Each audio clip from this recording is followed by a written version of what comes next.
اعوذ باللہ من الشیطان الرجیم بسم اللہ الرحمن الرحیم۔ السلام علیکم ناظرین، آج کی ویڈیو مسلمانوں کے بیت اللہ شریف کی تاریخ و تجدید کے بارے میں ہے۔ مسلمانوں کے سب سے مقدس مقام خانہ کعبہ کی موجودہ عمارت جو ہمیں نظر آتی ہے، اس کو 404 سال پہلے 1040 ہجری میں سلطنت عثمانیہ کے سلطان مراد بن احمد خان چک قسطنطنیہ نے تعمیر کروایا۔ فہد بن عبداللہ نے 1417 ہجری کو تجدید کا کام کیا، یعنی موجودہ عمارت کی تعمیر صرف 404 سال پرانی ہے۔ تو اب سوال یہ ہے کہ اس سے پہلے والی عمارت کس نے اور کب بنوائی؟ خانہ کعبہ کو سب سے پہلے کس نے تعمیر کیا اور پہلا حج کس نے کیا؟ بیت اللہ جب موجود نہیں تھا تو اس سے پہلے وہاں پر کیا تھا؟ کون سے نبی نے کس طرح خانہ کعبہ کو تعمیر کیا؟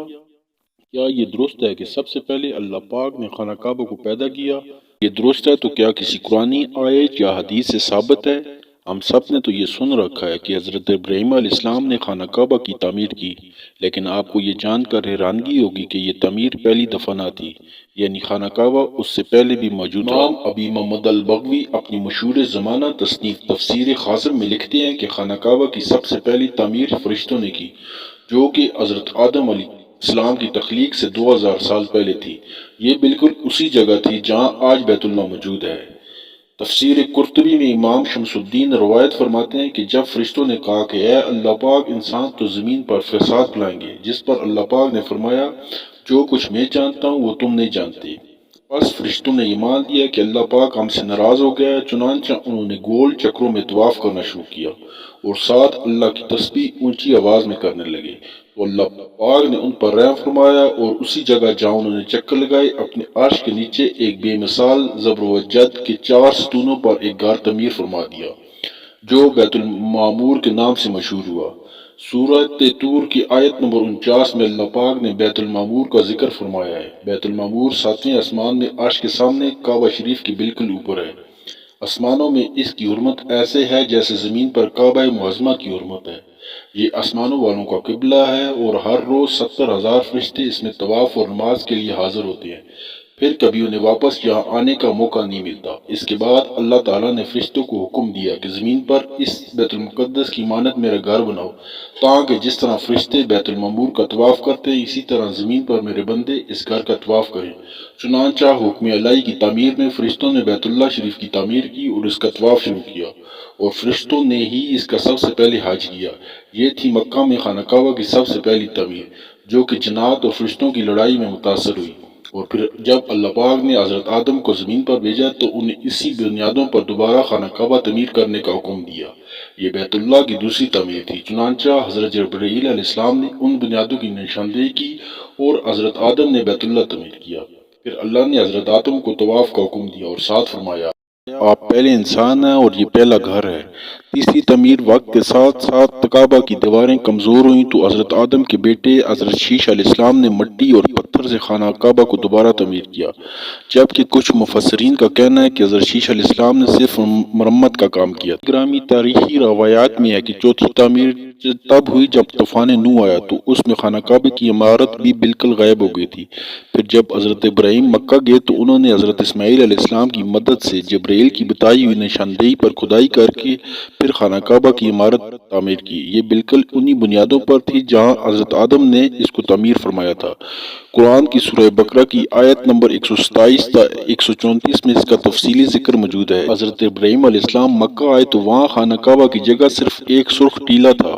پھر حضرت جبرائیل علیہ السلام کی نشاندہی پر جبل ابو القبیس کی کھو سے 2 پتھر حضرت ابراہیم علیہ السلام کو ملے، ان میں سے ایک حجر اسود اور ایک مقام ابراہیم کے نام سے مشہور ہے۔ مقام ابراہیم وہ مشہور پتھر ہے کہ جس پر کھڑے ہو کر حضرت ابراہیم علیہ السلام نے کعبہ کی دیواریں بلند کیں۔ جیسے جیسے دیواریں بلند ہوتی گئیں یہ پتھر بھی ہوا میں بلند ہوتا گیا۔ رسول اکرم صلی اللہ علیہ وسلم نے ارشاد فرمایا، جس کا مفہوم ہے حجر اسود جب جنت سے اترا تو دودھ سے بھی زیادہ سفید تھا، پھر انسان کے گناہوں نے اسے سیاہ کر دیا۔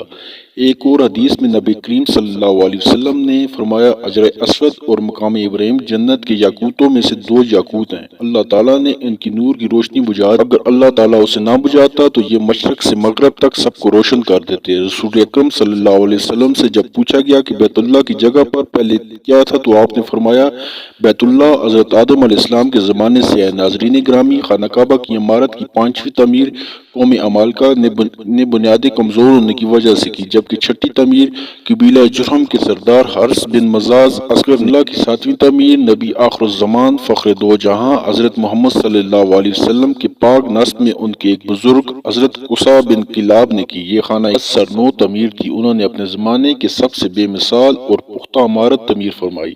اس کے بعد جبکہ قبیلہ قریش بیت اللہ کے متولی تھے تو ایک دفعہ بہت زیادہ سیلاب آئے جس سے بیت اللہ کی بنیادوں کو بہت نقصان ہوا، اس وجہ سے متفقہ طور پر اس کو منہدم کر کے دوبارہ تعمیر کیا گیا اور یہ بیت اللہ شریف کی 8ویں دین گرامی یہی وہ مشہور تعمیر تھی جس میں محبوب رب کائنات حضرت محمد صلی اللہ علیہ وسلم نے شرکت فرمائی۔ اس تعمیر میں سرمایہ کی کمی کی وجہ سے حتیم کو شامل نہ کیا گیا۔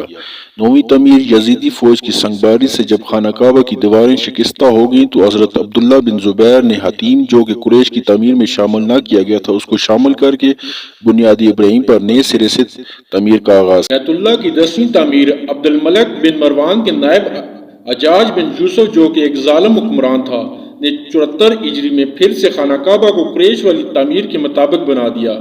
پھر جب خلیفہ ہارون مسند پر بیٹھا تو اس نے خانہ کعبہ کو منہدم کرنے کا فیصلہ کیا، لیکن امام ابو یوسف نے یہ کہہ کر اسے روک دیا کہ اگر یہی طریقہ رہا تو پھر ہر آنے والا حکمران اپنی شہرت کے لیے خانہ کعبہ کو گرا کر تعمیر کرتا رہے گا اور لوگوں کے دلوں سے اس گھر کی عظمت کم ہو جائے گی۔ پھر 1040 ہجری میں سلطنت عثمانیہ سلطان مراد بن احمد خان شاہ قسطنطنیہ نے حجر اسود والے رکن کے علاوہ ساری عمارت کو بنیاد ابراہیمی پر تعمیر کیا۔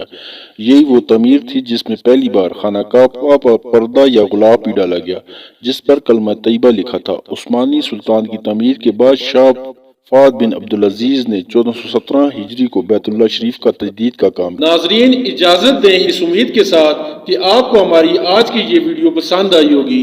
اللہ آپ سب کا حامی و ناصر ہو۔